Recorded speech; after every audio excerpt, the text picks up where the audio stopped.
സങ്കീർത്തനങ്ങൾ 34 അധ്യായം 1 മുതൽ 4 വരെയുള്ള തിരുവചനങ്ങൾ. കർത്താവിനെ ഞാനെന്നും പുകഴ്ത്തും.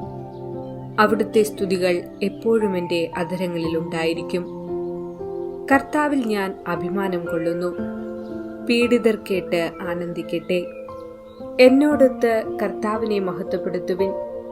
നമുക്കൊരുമിച്ച് അവിടുത്തെ നാമത്തെ സ്തുതിക്കാം. ഞാൻ കർത്താവിനെ തേടി, അവിടുന്ന് എനിക്ക് ഉത്തരമരുളി. സർവഭയങ്ങളിലും നിന്ന് അവിടുന്ന് എന്നെ മോചിപ്പിച്ചു. ഓർമ്മിക്കുക, വിശുദ്ധ അലോഷ്യസ് ഗോൺസാഗയുടെ ഓർമ്മദിനമാണിന്ന്. 1568 ക്ലാസ്റ്റിഗിയോൺ പ്രഭുവായ ഫെർഡിനൻഡ് ഗോൺസാഗയുടെ മകനായി ജനിച്ചു. 7-ാമത്തെ വയസ്സിൽ ദൈവമാതാവിന്റെ ഒപ്പീസും സങ്കീർത്തനങ്ങളും ചൊല്ലിത്തുടങ്ങി. 9-ാം വയസ്സിൽ നിത്യബ്രഹ്മചര്യ വ്രതമെടുത്തു. ആഴ്ചയിൽ 3 ദിവസം ഉപവസിച്ചും പ്രായശ്ചിത്തമായി ചമ്മട്ടിയടിയേറ്റും മുന്നോട്ടു പോന്നു. അപ്പവും വെള്ളവും മാത്രമായിരുന്നു സാധാരണ ഭക്ഷണം. 11-ാം വയസ്സിൽ ആദ്യ കുമ്പസാരം നടത്തി. എന്നാൽ അന്നത് മുഴുവിപ്പിച്ചില്ല. കാരണം 3 വയസ്സുള്ളപ്പോൾ കളിക്കിടെ അസഭ്യ വാക്കുകൾ പറഞ്ഞു എന്ന പാപം ഏറ്റുപറഞ്ഞപ്പോൾ ബോധരഹിതനായി നിലത്തു വീണു. ആയതിനാൽ പിറ്റേ ദിവസമാണ് കുമ്പസാരം പൂർത്തിയാക്കിയത്. 13-ാം വയസ്സിൽ മാതാപിതാക്കന്മാരും ഓസ്ട്രിയ ചക്രവർത്തിയും ഒരുമിച്ച് അലോഷ്യസ് സ്പെയിനിലെ ഫിലിപ്പ് ദ്വിതീയനെ സന്ദർശിച്ചു. കൊട്ടാരത്തിലെ ജീവിതം അലോഷ്യസിന് തീരെ ഇഷ്ടപ്പെട്ടില്ല. വിശുദ്ധരുടെ ജീവചരിത്രം വായിച്ച് കഷ്ടിച്ച് കൊട്ടാരത്തിൽ കഴിച്ചുകൂട്ടി. ഈശോസഭ മിഷണറിമാർ ഇന്ത്യയിൽ എന്ന ഗ്രന്ഥം വായിക്കാനിടയായി. അന്നുമുതൽ ഈശോസഭയിൽ ചേരാനുള്ള ആഗ്രഹം ജനിച്ചു. പിതാവിനോട് 4 കൊല്ലം നിരന്തരം സംസാരിച്ചിട്ടാണ് ഇങ്ങനെയൊരു സമ്മതം ലഭിച്ചത്. 17-ാം വയസ്സിൽ അലോഷ്യസ് നോവിഷ്യേറ്റിൽ ചേർന്നു. വിശുദ്ധ റോബർട്ട് ബെല്ലർമിനായിരുന്നു അലോഷ്യസിന്റെ ജ്ഞാനപിതാവ്. 1591 റോമിൽ ഒരു രൂക്ഷമായ ജ്വരപ്പനി പടർന്നു പിടിച്ചു. അലോഷ്യസ് അവസാന വർഷ ദൈവശാസ്ത്ര വിദ്യാർത്ഥിയായിരുന്നെങ്കിലും വീടുകളിൽ പോയി രോഗികളെ ശുശ്രൂഷിക്കാൻ സ്വയം സന്നദ്ധനായി. 1 മാസത്തോളം അങ്ങനെ ശുശ്രൂഷിച്ചു. അവസാനം അലോഷ്യസിനും രോഗം പിടിപെട്ടു. 3 മാസം രോഗിയായി കിടക്കേണ്ടി വന്നു. 23-ാം വയസ്സിൽ 1691 നിത്യസമ്മാനത്തിനായി വിളിക്കപ്പെട്ടു. 1726 വിശുദ്ധഗണത്തിലേക്കും 1729 കത്തോലിക്ക വിദ്യാർത്ഥികളുടെ പ്രത്യേക സംരക്ഷകനും മധ്യസ്ഥനുമായി ഉയർത്തപ്പെട്ടു.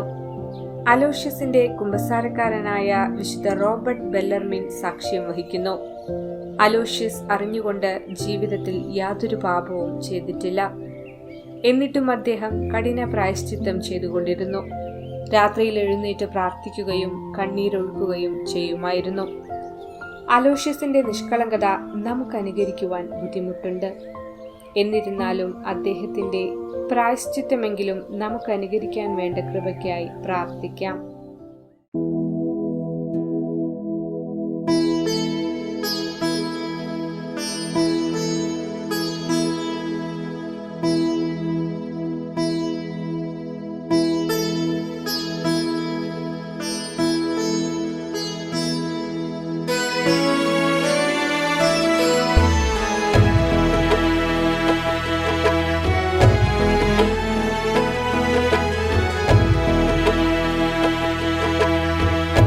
ഇന്നലെ ഞാൻ തിരുഹൃദയരൂപത്തിൻ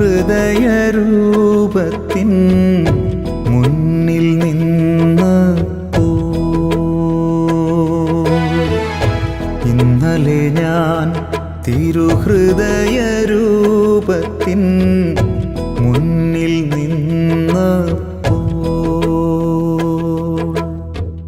കുരിശിന്റെ വഴിയെ മനസ്സിന്റെ യാത്രയിൽ മറന്നു നിന്നു ഞാൻ എന്നെ.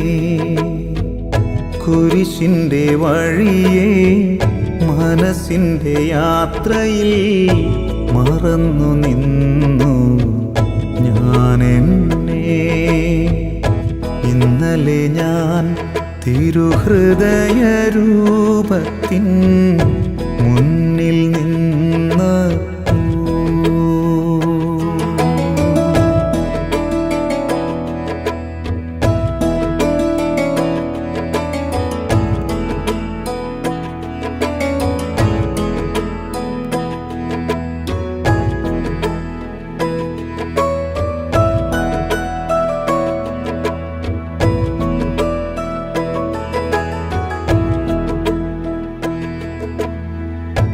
മനുഷ്യനായി പിറന്ന ദൈവമേ,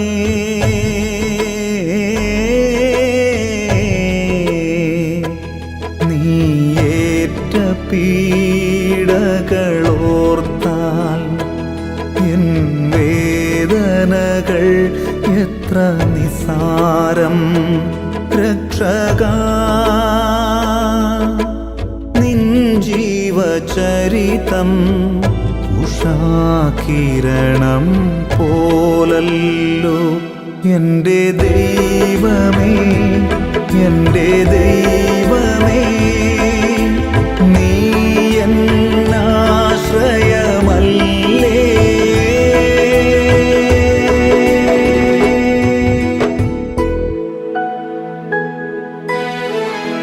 ഇന്നലെ ഞാൻ തിരുഹൃദയരൂപത്തിൻ മുന്നിൽ നിന്നപ്പോൾ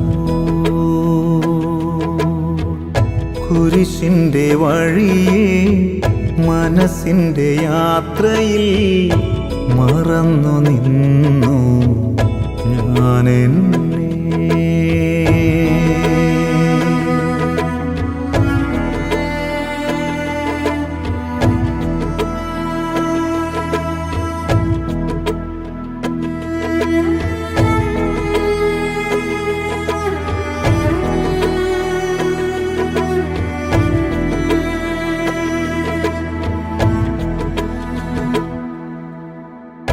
മണ്ണിൻ യാതന ചുമന്ന ദൈവമേ,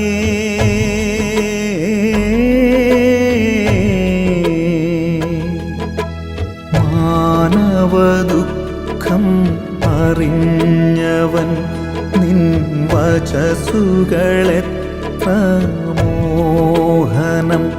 നാഥാ, നീയൻ കൂടെയുണ്ടെങ്കിൽ ഞാനുമെന്തിനു കരയണം. എൻ്റെ ദൈവമേ, എൻ്റെ ദൈവമേ, നീ എന്നാശ്രയമല്ലേ.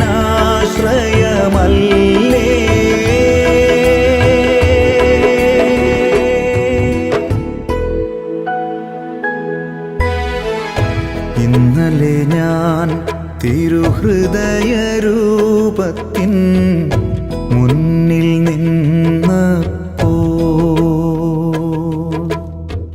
കുരിശിൻ്റെ വഴിയെ മനസ്സിൻ്റെ യാത്രയിൽ മറന്നു നിന്നു ഞാനെന്നെ. കുരിശിൻ്റെ വഴിയെ മനസ്സിൻ്റെ യാത്രയിൽ മറന്നു നിന്നു ഞാനെന്നെ. ഇന്നലെ ഞാൻ തിരുഹൃദയരൂപത്തിൻ